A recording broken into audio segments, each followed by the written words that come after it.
ideas on my plate. Hope you are doing fine.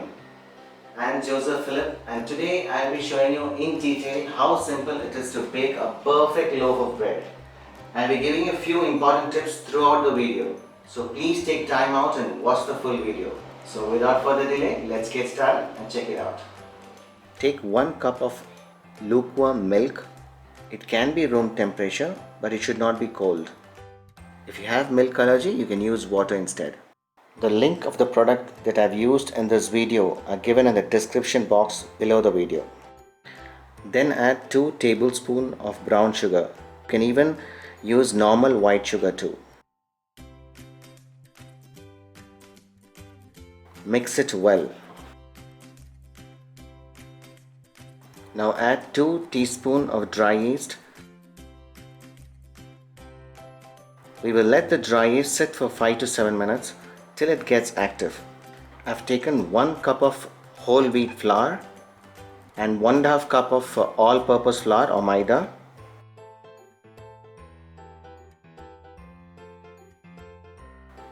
Add 1.5 teaspoon of salt.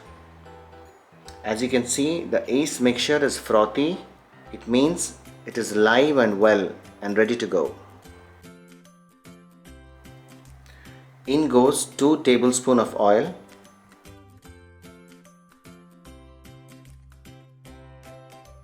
Time to add the wet ingredients to the flour. This is one of the important steps.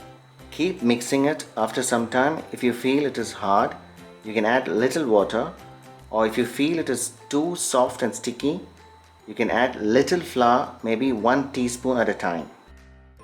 The reason behind this is each flour is different. In the sense, the gluten, that is nothing but the protein content, differs.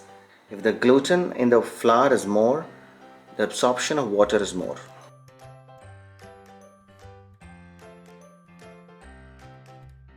In fact, this particular step where I've added water and made it very soft and sticky,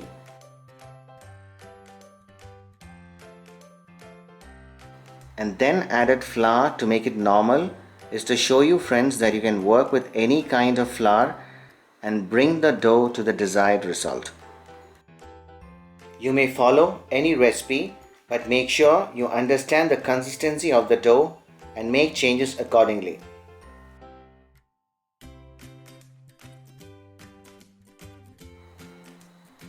Time to knead the dough. Kneading must be done so that the gluten forms well and we have a very good texture.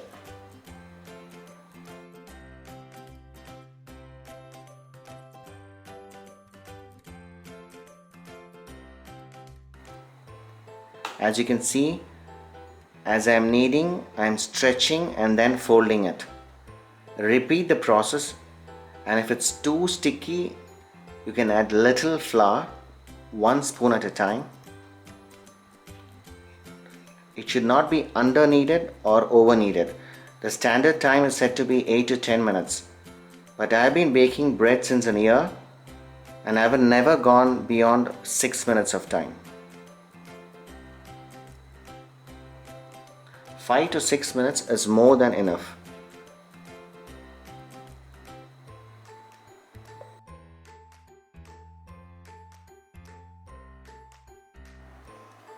A well-kneaded dough will be stretchy, and when you poke the dough, it slowly comes back.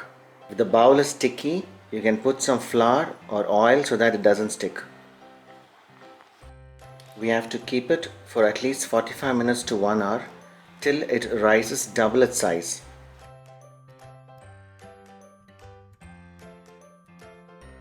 So it's 1 hour now. So you can see the dough has raised to more than double its size. Now let's release the air that is formed inside the dough so that the yeast cell forms a closer bond with sugar and moisture so that it helps to raise the second time. Apply some oil on the dough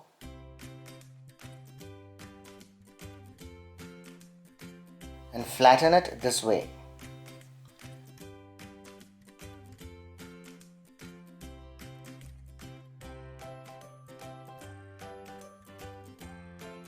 and roll it into size of your mold.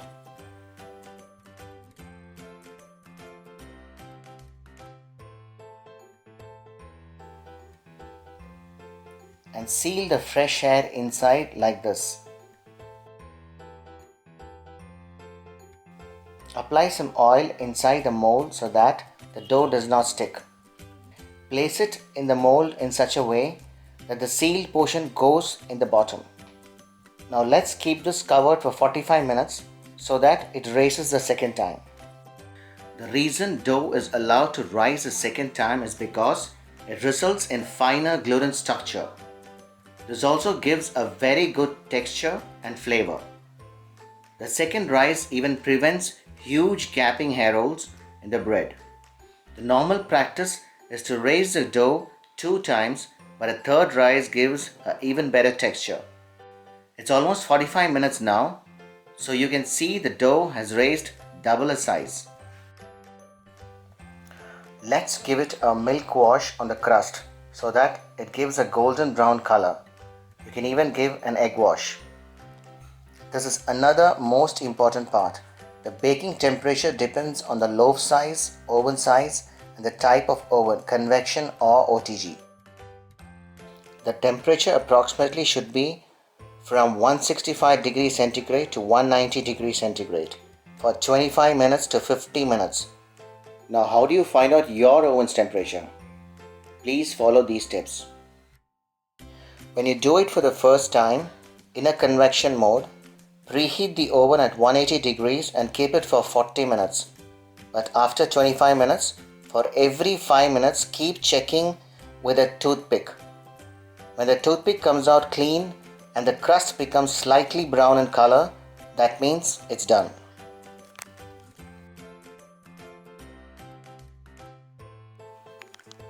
After taking it out, apply oil or butter on the crust. It gives a very good shine. Since the mold is hot, wait till it cools down and can be handled, and remove the bread from the mold and place it on a cooling rack. Rest at least for 45 minutes so that it comes to room temperature. This is the time the loaf cooks from inside and the crust gets its desired color. According to the research, the loaf of bread that you get in the market are infused with cancer-causing chemicals including potassium bromate and potassium iodate, which are banned in many countries. Details of the chemical used in the bread you buy from the market are given in the description box. Whereas consuming yeast is very healthy. The nutritional value and the benefit of yeast is given in food facts towards the end of this video. To cut the bread into perfect slices, you need bread cutting knife or simply any knife with a rough edge.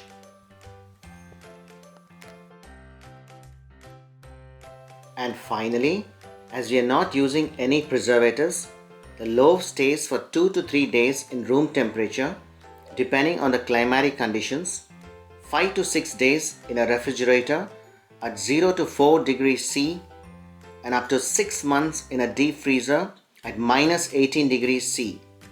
But please consume it fresh. In the new normal, it is safe to cook everything at home.